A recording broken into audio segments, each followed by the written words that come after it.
Corona بہت ہی سمجھدار ہے اور اس قدر سمجھدار ہے کہ حضرت اللہ کے گھروں میں جاتا ہے مگر اللہ کے بندوں کے گھروں میں داخل نہیں ہوتا ہے نا کمال کی بات۔ اس کو جس نے پیدا کیا اسی کے خلاف ہو گیا۔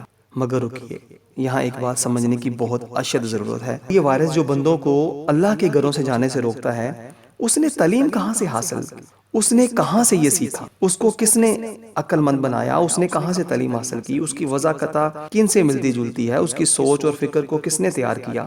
اس کے اخلاق، اس کی تہذیب اور اس کو کس کے قوانین کا پابند بنایا؟ مسلمانوں کو یقیناً آج اس بات کا بخوبی ادراک ہو چکا ہوگا کہ ہاں، یہ بات تو سچ ہے کہ جب بھی مسلمانوں پر تکلیفیں، پریشانیاں، مصیبتیں، وبائیں آئیں، یہ ویسے ہی مسلمان بارگاہ الہیہ میں حاضر ہو کر سجدوں میں گر کر رو کر دعائیں مغفرت مانگا کرتے تھے۔ تو پھر یہ کیسی بیماری ہے جو ہمیں، ہمارے گھر والوں کو اور ہر اس مسلمان کو اپنے خالق، مالک اور رازق کے گھر جانے سے روک رہی ہے؟ ہم نے تو بزرگوں سے یہ سنا تھا کہ مسلمان بیوقوف نہیں ہوتے۔ اللہ کریم نے اپنے پیارے محبوب کریم صلی اللہ علیہ وآلہ وسلم کی امتیوں کو باکمال صلاحیتوں اور نعمتوں سے نوازا ہوتا ہے۔ ایمان سے بتلائیں، مکہ مکرمہ اور مدینہ المنورہ جہاں ہر وقت اللہ کریم کی رحمتیں برستی ہیں، فرشتے درود و سلام پڑھتے ہیں، طواف کرتے ہیں، دن رات وہاں پر اللہ کریم کی رحمتیں، برکتیں اور عنایتیں مسلمانوں کے دامن گیر ہوتی ہیں۔ ساری دنیا کے مسلمان جہاں اپنی بیماریاں، پریشانیاں اور غموں اور مناجات کو لے کر آتے ہیں اور اپنے دل کی مرادیں پاتے ہیں، بیماریوں سے نجات حاصل کرتے ہیں، ان مقدس مقامات کو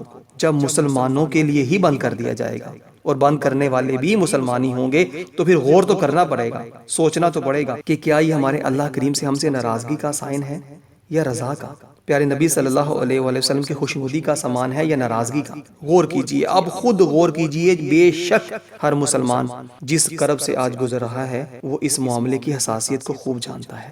جی ہاں، ہر وہ مسلمان جو اس کرب سے گزر رہا ہے، اس پریشانی کے عالم سے دوچار ہے، وہ اس معاملے کی حساسیت کو خوب جانتا ہے۔ مگر افسوس، دکھ اور رنج کی بات تو یہ ہے کہ یہ سب کچھ کرنے والے یہودی نہیں، عیسائی، سکھ نہیں، ہندو، مجوسی اور یہودی نہیں، بلکہ ہم میں سے ہی ہیں، اللہ کریم پر ایمان رکھنے والے ہیں، پیارے نبی صلی اللہ علیہ وآلہ وسلم کی امتی کہلوانے والے ہیں۔ تو پھر آخر انہیں ہوا کیا کہ یہ اپنے ہی دین اسلام کی تعلیمات سے، اسلاف امت سے بیگانہ ہو گئے؟ یہ کس طرح کی خیرخواہی کے سامان پیدا کر رہے ہیں کہ اللہ کے بندوں کو اللہ کے گھروں سے دور کر رہے ہیں، رسول اللہ صلی اللہ علیہ وآلہ وسلم کے روزہ اطہر پر حاضری دینے والوں کو روک رہے ہیں، جہاں ہر وقت رحمتیں برستی ہیں، فرشتے طواف کرتے ہیں، اور ہمارا خالق، ہمارا مالک اور ہمارا رازق خود فرماتا ہے کہ جب تم اپنی جانوں پر ظلم کر بیٹھو تو میرے بندوں، میرے محبوب کی بارگاہ میں آ جاؤ اور مجھ سے مغفرت طلب کرو۔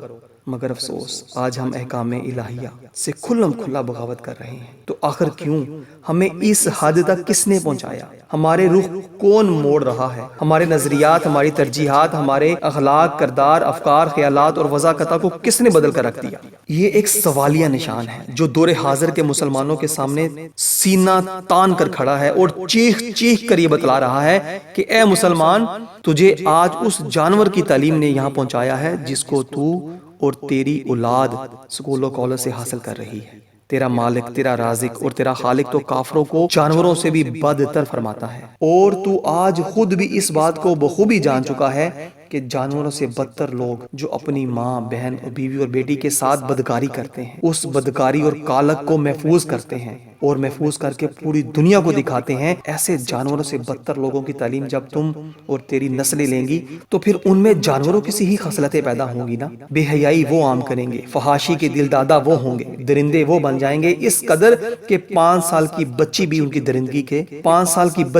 کی درندگی کا شکار ہونے سے نہیں بچ سکے گی۔ جانوروں سے بدتر لوگوں کے نظاموں کے جب تم لوگ ہی محافظ بنو گے، انہی کے نظاموں کے تحفظ دینے کے لیے مسلمانوں کو تیار کرو گے، ان کی نسلوں کو تیار کرو گے، ان کے نظاموں کے پابند خود بنو گے اور مسلمانوں سے ان کے نظاموں کی پابندی کرواؤ گے، تو غور کرو، سوچو، نام تو اللہ، رسول اللہ صلی اللہ علیہ وآلہ وسلم کا لیں گے، مگر ہر وہ کام وہ کریں گے جس سے اللہ اور اللہ کا پیارا محبوب صلی اللہ علیہ وآلہ وسلم ناراض ہوتا ہے، منع فرماتا ہے، روکتا ہے۔ کھلم کھلا شریعت پاک کی دھجیاں اڑانے والے کون ہیں؟ کھلم کھلا شریعت پاک کی دھجیاں اڑائیں گے۔ اللہ کریم نے جن سزاؤں کو نافذ کرنے کا حکم فرمایا، جب ہم آج مسلمان ہی عورت کی عصمت، عفت و پاک دامنی اس قدر تار کیا جائے گا کہ اس کے پردے کو ظلم کہیں گے، اس کی شرم کو اتارنے کے لیے اور گھروں کی جنت سے نکالنے کے لیے نت نئے قوانین بنائیں گے، اور جانوروں سے بدتر لوگوں کی تعلیم دلوا کر اور پھر انہیں ہاکی، فٹ بال، کرکٹ، تیراکی، فٹ بال کے میدانوں میں لے آئیں گے، دفتروں، کارخانوں، ملوں اور فیکٹریوں میں لا کر ان کی عزتوں کو نیلام کریں گے، پارکوں، ہسپتالوں، ہوائی جہازوں میں پہنچا کر ان کے ہوس کے پجاری بآسانی اپنی ہوس کی پیاس بجھائیں گے، فلموں، گانے، باجوں، اخبارات، میگزینوں، رسالوں کی زینت بنا کر ان کی عزتوں کو نیلام کرنے کے لیے نت نئے منصوبے تیار کیے جائیں گے۔ تو سوچیں کہ اللہ تعالیٰ خوش ہوگا، اللہ کا پیارا محبوب صلی اللہ علیہ وآلہ وسلم ہم سے راضی ہوگا، گلی گلی، محلے محلے میں، تعلیمی اداروں میں احکام الہیہ اور شریعت مصطفیٰ کا قتل عام ہوگا۔ تو ایمان سے بتلائیں تو کیا اللہ اور اس کا رسول صلی اللہ علیہ وآلہ وسلم ہم سے راضی ہوں گے؟ جب ایسے ہی امور سے سارے مسلمان خود بخوشی دین کا نام لے کر دین کو خود قتل کرنے کے در پر ہو جائیں گے تو پھر اللہ تعالیٰ یقیناً ہم میں ایسی ایسی بیماریاں بھیجے گا جن کے بارے میں ہم نے سوچا بھی نہیں ہوگا۔ ہائے افسوس تو اس بات کا ہے کہ تم لوگ پھر بھی بارگاہ الہیہ میں سجدہ ریزی کی بجائے الٹا اللہ ہی کے گھروں کو بند کر رہے ہو، اور یہ سب امور جو سر انجام دے رہے ہیں، خدا کے لیے غور کیجئے، یہ کوئی ہندو نہیں، سکھ نہیں، عیسائی نہیں، مجوسی نہیں، یہودی نہیں، بلکہ یہ وہی لوگ ہیں، یہ وہی مسلمان ہمارے بھائی ہیں جو اسکولوں کالج کی تعلیم پا کر کے یہاں تک پہنچے ہیں، اور آج ہم پیچھے اور نسلیں تیار کر کے ان کے بازو مضبوط کرنے کے لیے بھجوا رہے ہیں۔ غور کیجیے کہ ہم واقعی سچ میں مسلمان ہی ہیں۔ آج ہماری ہی نسلیں ہمارے سامنے ہمیں اللہ کے گھر سے روک رہی ہیں، بارگاہ الہی میں سجدہ ریز ہونے سے روک رہی ہیں۔ مان لیا کہ بیماری ہے، وبا ہے، لیکن خدا کے لیے غور کیجئے یہ بیماریاں، یہ وبائیں کس وجہ سے پھیل رہی ہیں؟ آخر ایسا کیا ہوا؟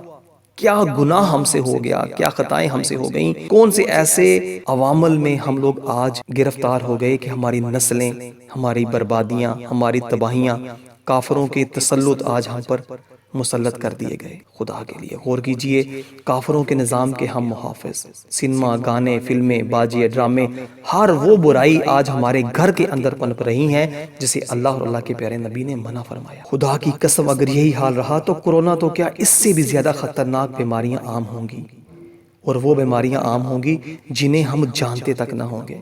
آج بھی اگر تم لوگ چاہتے ہو، کورونا خود چیخ چیخ کر بتا رہا ہے کہ اگر تم لوگ چاہتے ہو کہ اللہ کریم کا عذاب ٹل جائے، اللہ کریم کا غصہ ٹھنڈا ہو جائے اور رسول اللہ صلی اللہ علیہ وآلہ وسلم تم سے راضی ہو جائیں، تو پھر اپنے دین اسلام کی تعلیمات کی طرف لوٹو، اپنے بچوں کو اسکولوں کالج کی تعلیم سے دور کرو، نکالو ان اداروں سے باہر اور سکھاؤ ان کو تعلیمات اسلامیہ کے نور سے روشن کیجئے اور انہیں احکام الہیہ کا پابند بنائیے، سکھائیں انہیں سنت رسول اور پیکر بنائیں انہیں شریعت پاک کا، احکامات الہیہ سے ان کے سینوں کو روشن کیجئے، گھروں میں ہر اس چیز کو ختم کر دیجئے، مٹا دیجئے، دور کر دیجئے جو اللہ اور اللہ کے پیارے نبی صلی اللہ علیہ وآلہ وسلم کے دین حق میں استعمال کرنے سے منع فرمایا۔ فحاشی اور یعنی بے حیائی کی جو چیزیں ہیں انہیں گھروں سے نکال دیجئے، اور اپنی بہنوں بیٹیوں کو ہر غیر سے، نامحرم سے ایسے بچائیں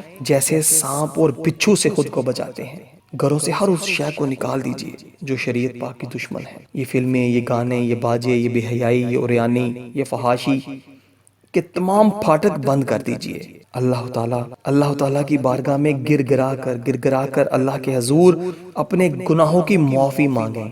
خدا کی قسم اس کے علاوہ اور کوئی حل نہیں، کوئی حل نہیں، کوئی حل نہیں۔